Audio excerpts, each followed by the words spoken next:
Hi ನಮಸ್ತೆ ಮಾಂತರಗ್ಲ ನಮಸ್ಕಾರ. ಸಂಜೆ ಕಾಫಿ ಟೀಯೊಂದಿಗೆ ಸವಿಯಲು ಅಥವಾ ಮುಂದೆ ಬರುವ ಹಬ್ಬಕ್ಕೆ ಸಿಹಿ ತಿಂಡಿಯೊಂದಿಗೆ ಏನಾದರೂ ಗರಿಗರಿಯಾದ ಮುರುಕು ತಿಂಡಿ ಮಾಡಬೇಕು ಅಂತ ಯೋಚಿಸಿದರೆ ಇವತ್ತು ನಾನು ಮಾಡಿ ತೋರಿಸ್ತಾ ಇರುವ ರೆಸಿಪಿ ಖಂಡಿತ ನಿಮಗೆ ಇಷ್ಟ ಆಗ್ತದೆ. ವಿಡಿಯೋ ಸ್ಕಿಪ್ ಮಾಡದೆ ನೋಡಿ. ಐತನ್ಸ್ ಕಿಚನ್ ಎಲ್ಲ ವೀಕ್ಷಕರಿಗೆ ಸ್ವಾಗತ. ಗರಿಗರಿಯಾದ ರುಚಿಯಾದ ಹೆಸರುಬೇಳೆ ಚಕ್ಕುಲಿ ಇವತ್ತು ತಯಾರಿಸೋಣ. ಬನ್ನಿ ವಿಧಾನ ನೋಡೋಣ. ಚಕ್ಕುಲಿ ಮಾಡಲಿಕ್ಕೆ ನಾನು ಇಲ್ಲಿ 2 ಕಪ್ಪಿನಷ್ಟು ದೋಸೆ ಅಕ್ಕಿ ತಗೊಂಡಿದ್ದೇನೆ. ಇದನ್ನು 3 ರಿಂದ 4 ಸರ್ತಿ ಚೆನ್ನಾಗಿ ತೊಳ್ಕೊಂಡು ಬರ್ತೇನೆ. ತೊಳೆದಾದ್ಮೇಲೆ ಇದಕ್ಕೆ ಮುಳುಗುವಷ್ಟು ನೀರು ಹಾಕಿ ನೆನೆಸಿಡಬೇಕು. 1 ರಿಂದ 1.5 ಗಂಟೆ ಆದರೂ ಇದು ನೆನೆಬೇಕು. ಈ ಸಮಯದಲ್ಲಿ ಬೇರೆ ತಯಾರಿ ಮಾಡಿಕೊಳ್ಳೋಣ.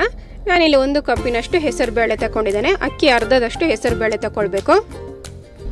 ಹೆಸರುಬೇಳೆಯನ್ನು ಕೂಡ 1-2 ಸರ್ತಿ ಚೆನ್ನಾಗಿ ತೊಳೆದು ಸ್ಟ್ರೈನರಲ್ಲೇ ಈ ರೀತಿಯಾಗಿ ಹರಡಿ ಇಡಿ. ನೀರು ಸಂಪೂರ್ಣವಾಗಿ ಸ್ಟ್ರೈನ್ ಆಗಿ ಹೋಗಲಿ. 4-5 ನಿಮಿಷ ಹಾಗೆ ಬಿಡಿ. ಇನ್ನು ಇದನ್ನು ಒಂದು ಬಾಣಲೆಗೆ ಹಾಕ್ಕೊಂಡು ಚೆನ್ನಾಗಿ ಫ್ರೈ ಮಾಡಿಕೊಳ್ಬೇಕು. ಕಲರ್ ಸ್ವಲ್ಪ ಲೈಟಾಗಿ ಚೇಂಜ್ ಆಗ್ತದೆ, ಹಾಗೆ ಪರಿಮಳ ಕೂಡ ಬರ್ತದೆ. 7 ರಿಂದ 8 ನಿಮಿಷ ಆದರೂ ಲೋ ಟು ಮೀಡಿಯಂ ಫ್ಲೇಮಲ್ಲಿ ಇಟ್ಟುಕೊಂಡು ಫ್ರೈ ಮಾಡಬೇಕು. ಹೆಸರುಬೇಳೆ ನೀರಿನಂಶ ಎಲ್ಲ ಹೋಗಿ ಈ ರೀತಿಯಾಗಿ ಬಿಡು ಬಿಡು ಆಗ್ತದೆ. ಹಾಗೆ ಈ ರೀತಿಯಾಗಿ ಕಲರ್ ಕೂಡ ಚೇಂಜ್ ಆದರೆ ಸಾಕು. ಇನ್ನು ಇದನ್ನು ಗ್ಯಾಸ್ ಆಫ್ ಮಾಡಿ ಆರಲಿಕ್ಕೆ ಬಿಡಿ.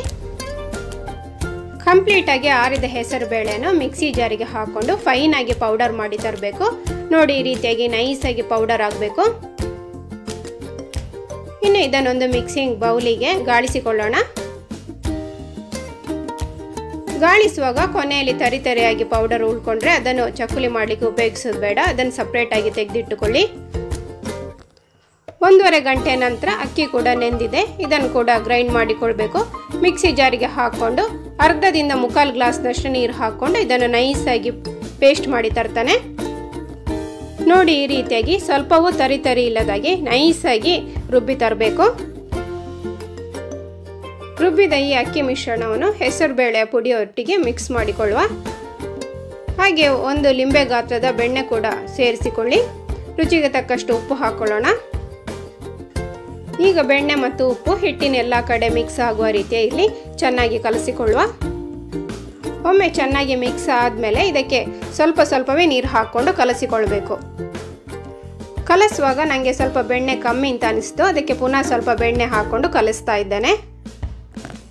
ಬೆಣ್ಣೆ ಇಲ್ಲದಿದ್ದರೆ ಎಣ್ಣೆ ಕೂಡ ಬಿಸಿ ಮಾಡಿ ಹಾಕ್ಕೊಳ್ಬೋದು. ಆದರೆ ಬೆಣ್ಣೆ ಹಾಕ್ಕೊಂಡ್ರೆ ಚಕ್ಕುಲಿ ಕ್ರಿಸ್ಪಿಯಾಗಿ ಬರ್ತದೆ. ಪುನಃ ಕಲಸಿ ಈ ರೀತಿಯಾಗಿ ಮೃದುವಾದ ಹಿಟ್ಟನ್ನು ತಯಾರಿಸಿಕೊಳ್ಳಿ. ಇನ್ನು ಚಕ್ಕುಲಿಯ ಅಚ್ಚಿಗೆ ಒಳಗಡೆ ಸ್ವಲ್ಪ ಏನಾದ್ರು ಎಣ್ಣೆ ಸವರಿಕೊಂಡು ಸ್ವಲ್ಪ ಭಾಗ ಚಕ್ಕುಲಿ ಹಿಟ್ಟನ್ನು ಹಾಕ್ಕೊಳ್ತಾ ಇದ್ದಾನೆ. ಚಕ್ಕುಲಿ ಹಿಟ್ಟು ಕಲಸಿ ರೆಡಿ ಆದ ಕೂಡಲೇ ಚಕ್ಕುಲಿ ಮಾಡಲಿಕ್ಕೆ ಸ್ಟಾರ್ಟ್ ಮಾಡಬೇಕು. ಇಲ್ಲದ್ರೆ ಚಕ್ಕುಲಿ ಸರಿಯಾಗಿ ಬರುವುದಿಲ್ಲ. ಇನ್ನು ಯಾವುದಾದ್ರು ಕವರ್ ಅಥವಾ ಬೇಕಿಂಗ್ ಶೀಟ್ನ ಮೇಲೆ ನಿಮಗೆ ಇಷ್ಟದ ಗಾತ್ರದಲ್ಲಿ ಚಕ್ಕುಲಿ ಒತ್ತಿಕೊಳ್ಳಿ. 3-4 ಈ ರೀತಿಯಾಗಿ ರೆಡಿ ಮಾಡಿದ ಮೇಲೆ ಬಿಸಿ ಆಗಲಿಕ್ಕಿಟ್ಟ ಎಣ್ಣೆಯಲ್ಲಿ ಇದನ್ನು ಫ್ರೈ ಮಾಡಿಕೊಳ್ಳೋಣ. ಎಲ್ಲ ಚಕ್ಕುಲಿಗಳನ್ನು ಮೀಡಿಯಂ ಫ್ಲೇಮಲ್ಲೇ ಫ್ರೈ ಮಾಡಿಕೊಳ್ಳಿ. ಫ್ರೈ ಮಾಡ್ತಾ ಇರುವಾಗ ಎಣ್ಣೆ ಬಿಸಿ ಜಾಸ್ತಿ ಇದೆ ಅಂತ ಅನಿಸಿದರೆ ಒಮ್ಮೆ ಫ್ಲೇಮನ್ನು ಕಮ್ಮಿ ಮಾಡಿಕೊಳ್ಳಿ. ಪುನಃ ಚಕ್ಕುಲಿ ಹಾಕುವಾಗ ಉರಿಯನ್ನು ಮೀಡಿಯಂ ಫ್ಲೇಮಲ್ಲೇ ಇಟ್ಟುಕೊಳ್ಳಿ. ಉಲ್ಟಾ ಪಲ್ಟಾ ಮಾಡಿ 2 ಕಡೆ ಕೂಡ ಫ್ರೈ ಮಾಡಿಕೊಳ್ಳಿ. ಕಲರ್ ಈ ರೀತಿಯಾಗಿ ಚೇಂಜ್ ಆದಮೇಲೆ ಇದನ್ನೊಂದು ಪ್ಲೇಟಿಗೆ ತೆಗೆದುಕೊಳ್ಳೋಣ. ಚಕ್ಕುಲಿ ಮಾಡುವಾಗ ಇನ್ನೊಂದು ಬೆನಿಫಿಟ್ ಅಂದರೆ ಇದನ್ನು ಸೀದಾ ಕಾದ ಎಣ್ಣೆಗೆ ಚಕ್ಕುಲಿ ಆಕಾರದಲ್ಲಿ ಒತ್ತಬಹುದು. ಇದೇ ಹಿಟ್ಟಲ್ಲಿ ತೆಂಗೊಳಲು ಬೇಕಾದ್ರೂ ಮಾಡಿಕೊಳ್ಬೋದು.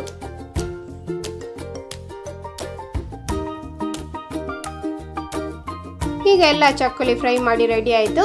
ಒಂದನ್ನು ನಾನು ತುಂಡು ಮಾಡಿ ಯಾವ ರೀತಿಯಾಗಿ ಗರಿಗರಿಯಾಗಿ ಬಂದಿದೆ ಅಂತ ತೋರಿಸ್ತೇನೆ. ರುಚಿಯಾದ ಒಳ್ಳೆ ಪರಿಮಳದ ಗರಿಗರಿಯಾದ ಹೆಸರುಬೇಳೆ ಚಕ್ಕುಲಿಯನ್ನು ಯಾವುದೇ ಹಬ್ಬಕ್ಕೆ ಅಥವಾ ಸಂಜೆಯ ಸ್ನ್ಯಾಕ್ಸಿಗೆ ಒಮ್ಮೆ ತಯಾರಿಸಿ ನೋಡಿ. ವಿಧಾನ ಇಷ್ಟ ಆದರೆ ಲೈಕ್, ಶೇರ್, ಕಮೆಂಟ್ ಮಾಡಿ. ಹಾಗೆ ಚಾನಲ್ ಸಬ್ಸ್ಕ್ರೈಬ್ ಆಗಲು ಮರಿಬೇಡಿ. ಇನ್ನೊಂದು ವಿಡಿಯೋದಲ್ಲಿ ಸಿಗೋಣ. Thank you. ಬಾಯ್.